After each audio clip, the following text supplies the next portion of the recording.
Hola, ¿qué tal? Hoy vamos a meternos de lleno en un tema que ya de entrada nos engaña con su propio nombre, las enfermedades raras. Y digo que nos engaña porque su impacto real, tanto en cifras como en vidas, es muchísimo más grande de lo que esa palabra raro nos hace pensar. Es que esta cita da justo en el clavo. Resume a la perfección el gran malentendido que existe.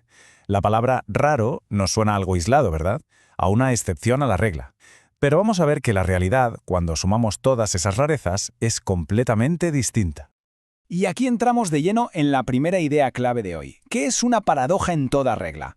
Vamos a descubrir por qué, en este contexto, raro no significa para nada poco frecuente si miramos la foto completa. A ver, para que nos entendamos todos, vayamos a la definición oficial. Según la Unión Europea, una enfermedad se considera rara si la tienen menos de 5 personas por cada 10.000. Es un umbral puramente estadístico, pero, y esto es muy importante, este criterio se aplica a una sola enfermedad. Vale, pero ojo, y aquí es donde la escala empieza a dispararse. No estamos hablando de un par de enfermedades ni de un centenar, es que se han descrito más de 6.000. 6.000 patologías diferentes que encajan en esa definición de rara.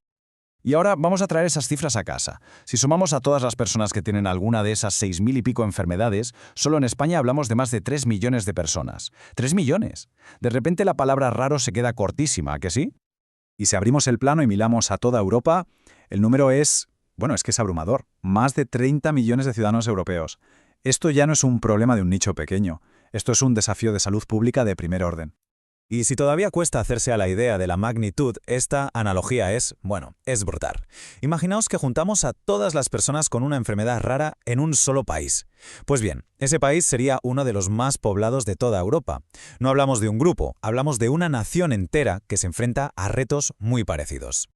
Bueno, pues dejemos por un momento a las cifras macro y vayamos a lo personal, porque es muy fácil perderse en los millones, pero detrás de cada número hay una historia, una familia, y muchas de esas historias empiezan con un viaje larguísimo y muy frustrante, la llamada odisea del diagnóstico. Porque vivir con una de estas condiciones no es un problema de salud puntual. No, es una realidad que lo invade absolutamente todo. Afecta al trabajo, a la familia, a los planes de futuro, a cada rincón de la vida. Y lo que es más duro, muchísimas veces, todo empieza en la infancia. Esta línea de tiempo pone los pelos de punta porque nos deja ver el tiempo perdido, la angustia. Hay que imaginarse lo que es pasar años, a veces más de una década, yendo de médico en médico sin saber qué le pasa a tu hijo o a tu pareja. Es un limbo de incertidumbre que puede paralizar por completo la vida de una familia. Vale, está claro que el reto es enorme. Así que, lógicamente, las respuestas no pueden ser aisladas. Por eso, tanto en España como a nivel europeo, se están intentando construir estrategias para abordar este problema de una forma mucho más coordinada.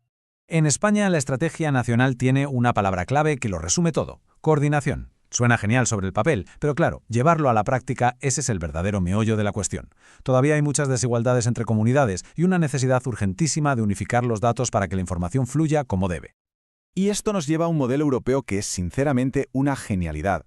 Las redes europeas de referencia se basan en una idea súper simple pero revolucionaria. En lugar de obligar a una familia que ya lo tiene bastante difícil a viajar por toda Europa buscando al especialista, lo que se mueve es el conocimiento. Los mejores expertos se conectan digitalmente para estudiar un caso. Al final, la clave es esa, que viaje el conocimiento, no el paciente. Pero, a pesar de todos estos esfuerzos y de estas redes tan inteligentes, este gráfico nos da un buen baño de realidad. Es muy duro, pero para más del 90% de estas enfermedades, a día de hoy, simplemente no existe una cura. El tratamiento se centra en manejar los síntomas, en mejorar la calidad de vida. Y esto hace que tener un buen sistema de apoyo coordinado no sea un lujo, sino una necesidad vital. Pero, no nos quedemos solo con la parte más dura, porque el futuro, en muchos sentidos, ya está aquí. Y trae consigo una esperanza real. La tecnología y, sobre todo, la propia comunidad de pacientes están abriendo puertas que hasta hace muy poco parecían completamente cerradas. Y aquí tenemos uno de los mayores saltos adelante. ¿Recordáis esa odisea del diagnóstico de la que hablábamos? Pues bien, las nuevas técnicas genéticas, como la secuenciación del genoma, la están acortando de una forma espectacular. Ser capaces de ponerle nombre a la enfermedad mucho antes le cambia la vida por completo a una familia. Y es imposible hablar de futuro sin reconocer a los verdaderos motores del cambio, los propios pacientes y sus familias. Las asociaciones han hecho un trabajo increíble para poner las enfermedades raras en la agenda política. Han conseguido pasar de ser vistos como meros receptores de cuidados a ser agentes de cambio. Y ya para ir terminando, creo que es fundamental que volvamos al punto de partida. Hemos visto un montón de cifras, de estrategias, de tecnologías, pero no podemos olvidarnos de lo que hay detrás de todo esto. Porque al final de esto va todo. Más allá de las estadísticas, lo importante es esto. No estamos hablando de casos clínicos en un informe. Estamos hablando de proyectos de vida.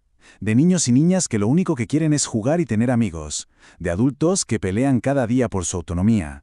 Y de familias enteras que, de la noche a la mañana, se convierten en expertas, cuidadoras y defensoras incansables. Y por eso mismo, todo este análisis nos deja con una pregunta final. Una pregunta que va mucho más allá de la medicina y que en realidad nos interpela a todos como sociedad. La meta final no es solo encontrar tratamientos, sino construir entornos que entiendan la diversidad, que no estigmaticen y que ofrezcan un apoyo real. Y la pregunta es, ¿lo estamos consiguiendo? La respuesta nos define a todos.